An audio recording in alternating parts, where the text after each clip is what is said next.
In this video, I'm going to take you to the ruins of a flak tower, built by the Nazis to defend Berlin. 3 of these towers were constructed during the war to ward off Allied bombing raids on the city. This behemoth measured 70 meters square and 40 meters in height and was outfitted with 4 Mamoth anti-aircraft guns. The fortress also served as air raid shelters for 15,000 residents. 2 of the 3 towers were destroyed after the war, but due to chance circumstances, the tower at Humboldthain was only partially destroyed, and it is part of the landscape today. You can even tour parts of its insides. And I'll tell you all about it coming up now.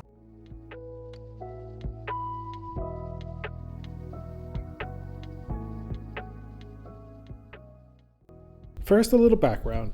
In late August 1940, the Royal Air Force conducted a series of bombing raids on Berlin.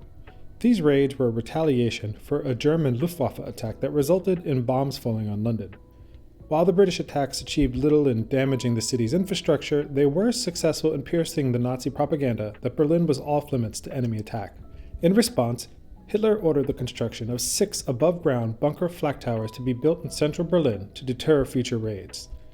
Due to wartime circumstances, only 3 would be built, 1 in Berlin Zoo, 1 in Volkspark Friedrichshain, and 1 in Volkspark Humboldthain, the one that I am visiting today. These bunkers were massive structures measuring 70 by 70 meters wide and roughly 42 meters in height. And it's estimated that the tower here in Volkspark Humboldthain used 120,000 cubic meters of concrete, reinforced concrete, and 12,000 tons of steel. They were built in just 12 months or less, using thousands of conscripted civilians, forced laborers, as well as soldiers, members of the armed services, with construction going 24 hours a day. Flak stands for Flugabwehrkanone, or in English, anti-aircraft cannons, or anti-aircraft guns. And sitting atop the tower were 4 128mm Flak 40 guns, some of the most powerful guns in use during World War II.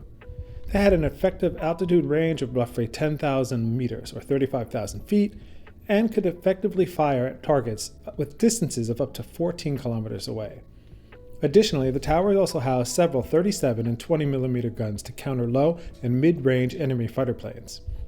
Together, these flak towers were capable of firing a few thousand rounds per minute. Each gun tower had an accompanying radio and command tower. These towers housed radar and range-finding equipment and provided coordinates for the gunners on the main tower to fire at. And the ruins of one of these are also here in Volkspark Humboldthain. Ultimately, the effectiveness of these bunkers was limited as the Allied forces and Soviet forces developed plans to circumvent these towers. Instead, the flak towers were used effectively for their other purpose, as civilian bunkers, as civilian protection. These above-ground bunkers were designed to handle up to 15,000 civilians, although many more would rush through the doors during times of emergency. The co-joining radio towers also had this function. And during the Battle of Berlin, these towers were used as defensive bastions, directing their fire at Soviet tanks and armored divisions. Despite some effectiveness, the Soviet onslaught proved too much for these fortresses to stop. And in the immediate years following the conflict, attempts were made to destroy these bunkers. The towers were so well built that it required an enormous amount of explosive to break them apart. It would prove very time-consuming, costly, and dangerous. 2 of the 3 would be mostly destroyed, but only a part of the Humboldthain flak tower was destroyed. You can see the rail lines for the S-Bahn and regional trains in the foreground. It was the fear of major disruptions to these rail lines, as well as potential structural damage to nearby housing, that led to the decision to stop demolition efforts.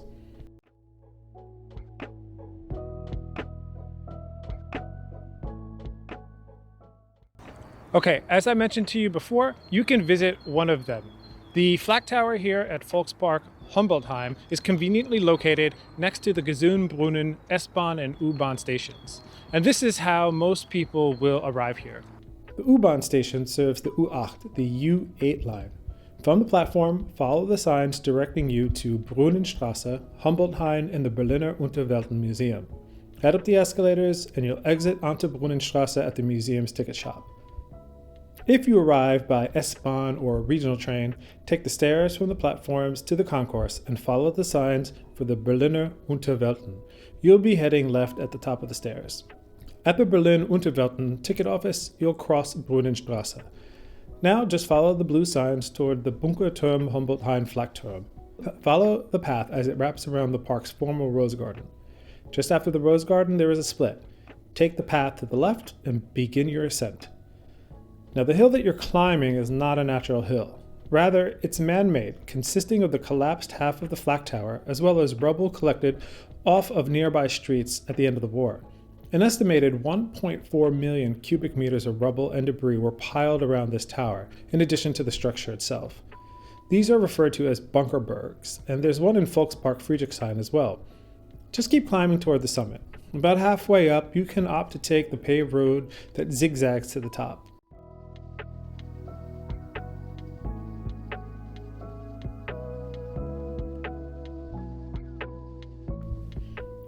You have arrived at the top of the tower, where you just might take advantage of a well-deserved rest.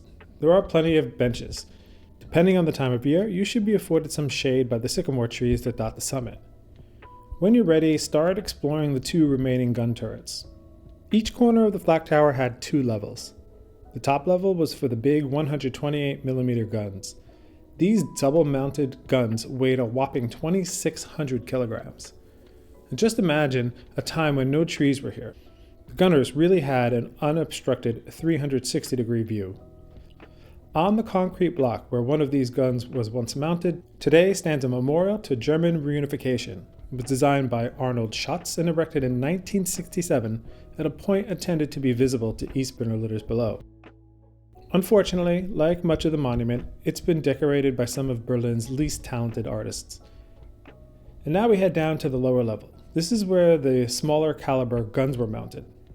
Ammunition was stored deep inside the tower and was brought up to the guns by mechanical elevator systems. And here is a blocked up door where the ammunition was unloaded. Just outside this door, you can see a Luftwaffe gunner in 1943 posing with one of the guns in the background. Now cross back over to the other side.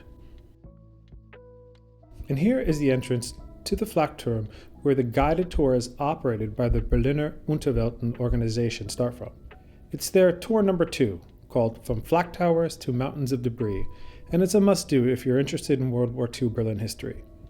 On the tour, you'll learn about the history of the structure, how it operated, and visit 3 of the 7 floors that are still accessible. You are brought to the point where the other half of the tower has collapsed in on itself. It really is a unique Berlin experience. I've taken the tour and I could wholeheartedly recommend it. Tours only take place, however, from April through October because the bunker serves as a winter hibernating habitat for several species of protected bats. And the northern wall that is still exposed just under the entrance to the tour is used regularly by local climbing clubs. When you are finished, head down the hill, but this time toward the center of the park. On the southern side of the park is another bunkerberg. Though it's called Kleiner Bunker or Small Bunker, you really can't miss it. Take one of the paths leading to the top of this hill. They all lead to the summit eventually. As is the case with the gun tower, this hill is made up of war debris that is covering the remains of the L Tower, the radar and positioning tower that accompanied the Flak Tower. There isn't as much of this tower visible, but interestingly, part of the artificial hill is designed into a sledding run. And this is a very popular location when it snows, and understandably so. It's quite a long run right in the heart of the city. So why don't you slide into the next video? For more World War II Berlin history, check out this playlist here. And check out this playlist on travel tips in Berlin. I hope you enjoyed this video. Please like and subscribe or share this video with anyone you think might appreciate it. And I'll see you in the next video. Tschüss!